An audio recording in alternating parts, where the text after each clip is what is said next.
muda. Momentum perkuatan jiwa nasionalisme dan wawasan kebangsaan untuk generasi unggul dan tangguh. Persembahan Dinas Kebudayaan Kundo Kabupaten Daerah Istimewa Yogyakarta bersama Sekolah Menengah Atas Negeri 7 Yogyakarta dengan judul Yogyakarta Kembali.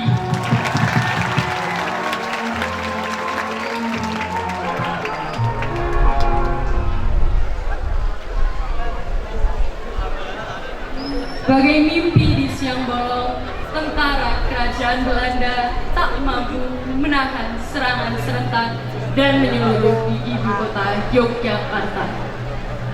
TNI dan Laskar Pejuang bertempur dengan bergigih dan menguasai Jogja selama 6 jam.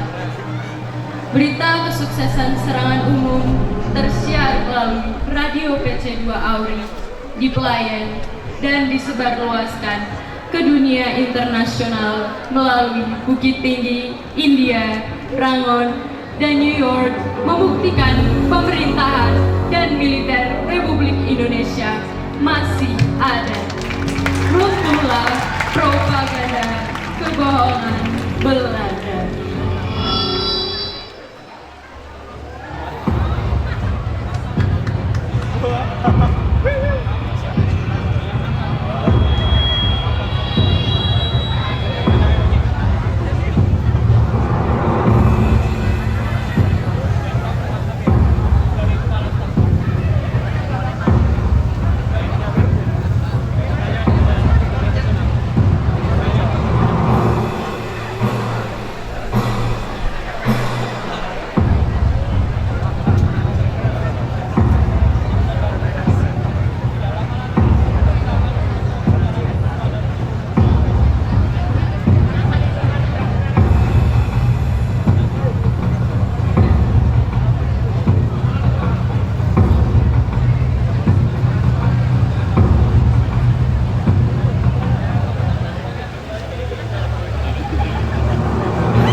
Persiapan serangan umum 1 Maret 1949 pun dirancang dengan sangat penuh perhitungan yang matang dan akan memupul propaganda Belanda di dunia internasional.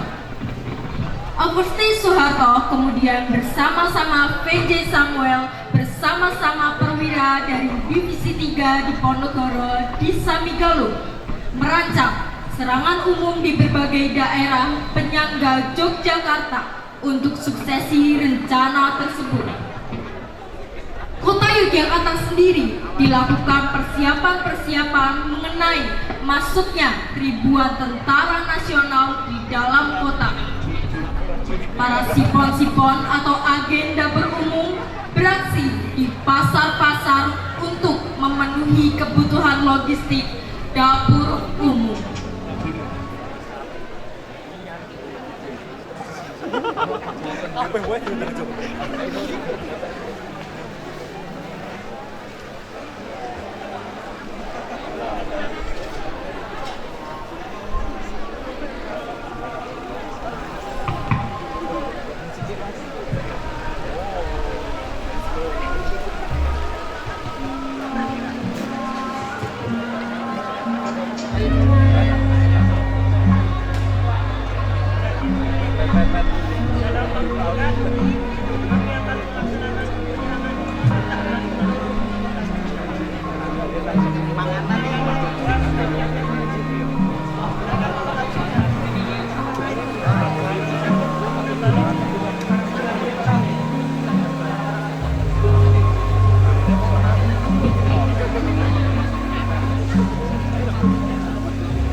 serangan umum 1 Maret 1949 pun benar-benar terjadi.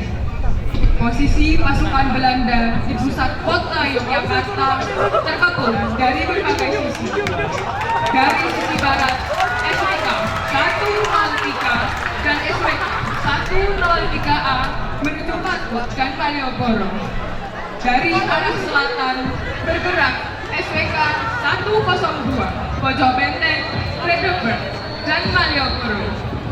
Dari timur, SWK 104 menyerang Kalitirto, Maguwo, dan Kota Baru.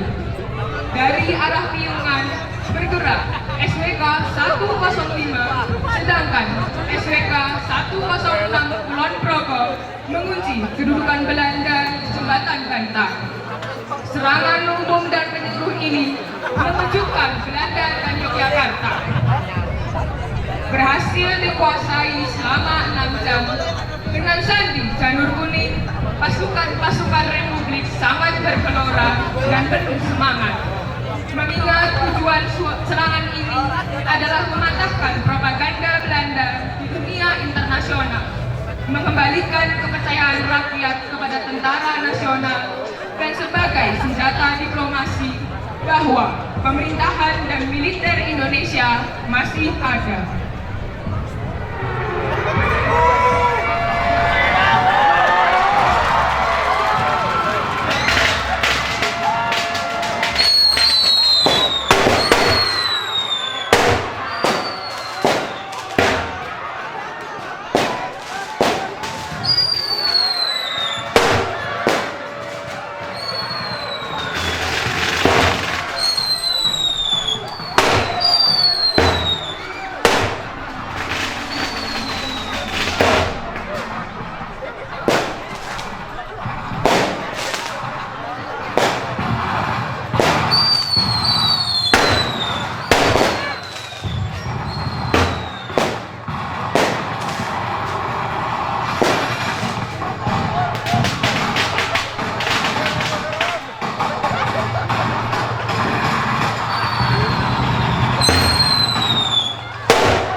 Akibat serangan umum atau surprise offensive yang terjadi di Yogyakarta tersebut membuat tentara Belanda membalasnya dengan membabi buta, membumi hanguskan ke musuh, dan membalas di daerah mana saja yang dianggap mencurigakan.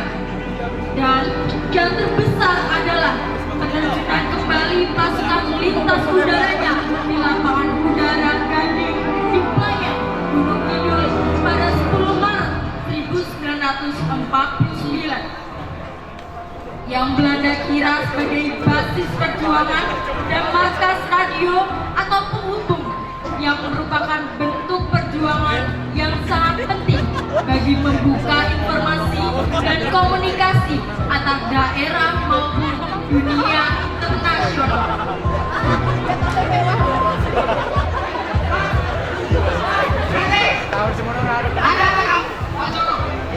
Ada berita mendadak Pak Joko. Sebentar, saya cek dulu. Mari ikut saya.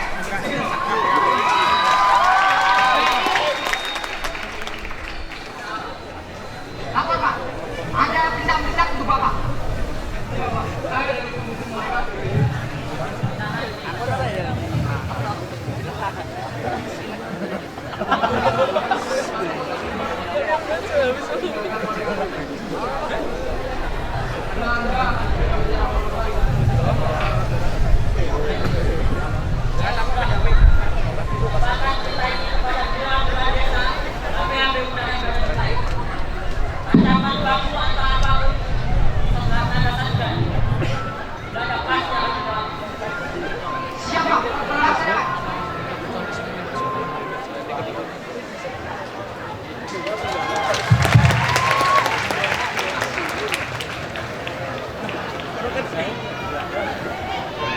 Serangan balasan pasukan Belanda sangat membabi buta terhadap posisi-posisi yang mereka anggap sebagai kantung perlawanan pihak Republik.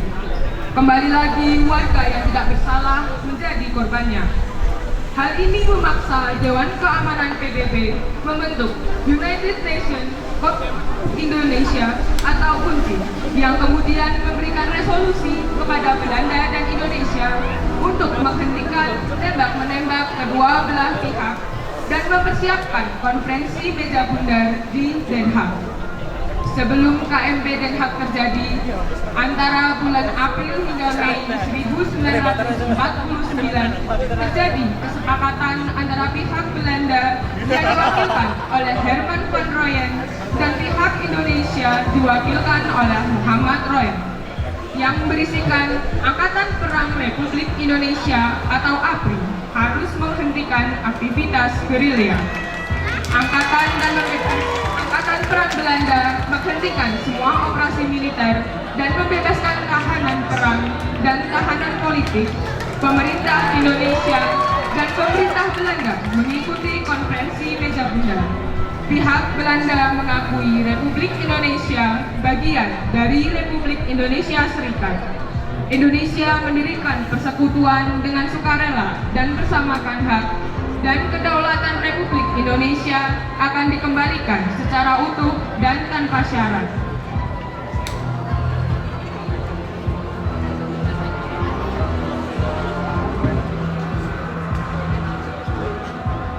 Buah dari perjanjian Rom-Royen tersebut adalah peralihan pemerintahan sipil dan militer yang dimulai dari Karesidenan Yogyakarta dan pengembalian ibu kota Indonesia di Yogyakarta.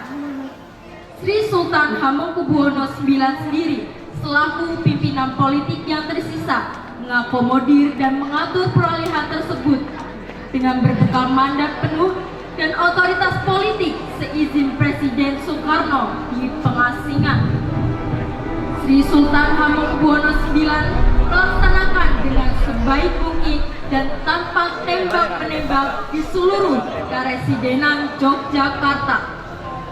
Seiring hal itu, Sultan mempersiapkan dan memimpin tim liaison officer dari pihak Republik dan pihak Belanda menyerahkan sepenuhnya kepada Dewan Keamanan PBB dengan membentuk Military Observer atau Milobster.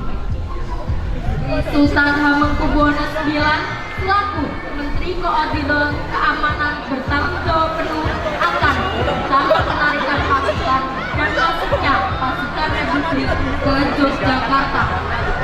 Penarikan pasukan dan militer Belanda tersebut yang berlangsung dari tanggal 24 Juni sampai dengan 29 Juni berlangsung aman sesuai perjanjian yang sebetulnya peristiwa ini teramat sensitif dan rawan akan gesekan serta konflik baru antara Indonesia dan Belanda. Sultan Hamengkubuwono IX pun dengan otoritas politiknya terhadap proses tersebut menegaskan kembali akan kejadian kembalinya ibu kota Republik Indonesia ke Yogyakarta dengan melakukan pidato penting yang menjelaskan posisinya sebagai Menteri Koordinator Keamanan di pihak Republik Indonesia, di mana pidato yang berisikan proklamasi kembali tersebut oleh Sultan Hamengkubuwono IX menandai berakhirnya pendudukan kolonialisme Belanda di Republik Indonesia pada tanggal 30 Juni 1949.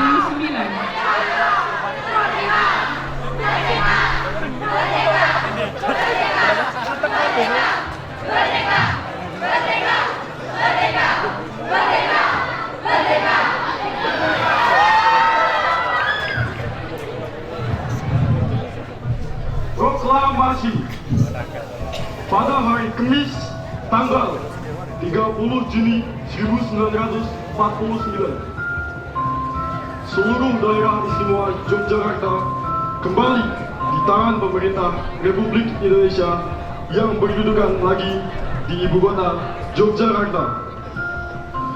Atas penetapan Paduka Yang Mulia Presiden, Panglima Tertinggi Angkatan Perang Republik Indonesia.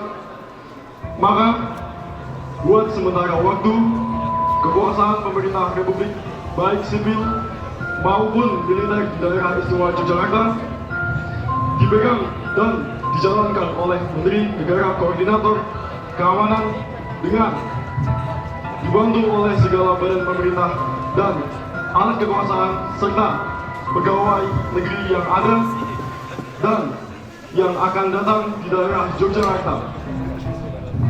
Segala badan dan peraturan negara Republik Indonesia yang ada sebelum hari dan tanggal pengembalian kekuasaan di tangan Republik Indonesia langsung berlaku selama tidak diadakan ketentuan lain.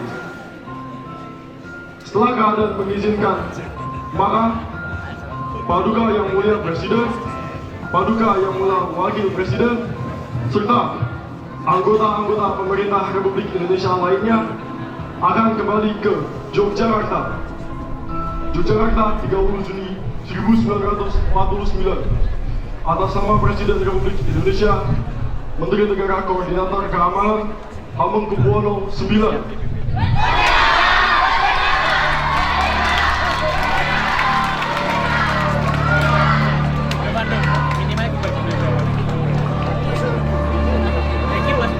Pada bulan-bulan selanjutnya, seluruh elemen Republik Indonesia yang berada di pengasingan pun kembali ke Yogyakarta.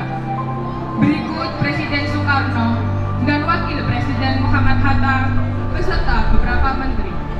Kemudian pemerintahan darurat Republik Indonesia, Mr. Syafruddin Prawira Negara menuju Yogyakarta. Dan Panglima Besar, Jenderal Sudirman turun gunung dari medan gerilyanya juga menuju Yogyakarta.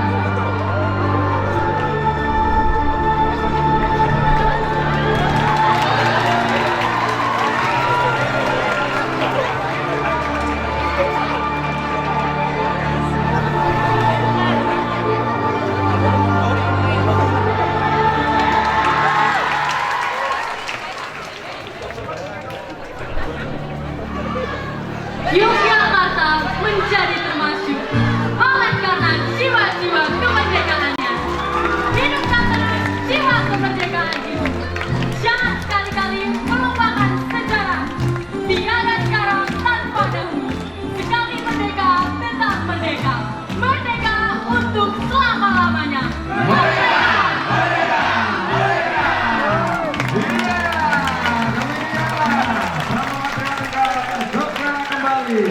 Untuk stay di posisinya masing-masing, Bapak Ibu Guru Pak Gubeng monggo silakan untuk berfoto bersama. Naratornya juga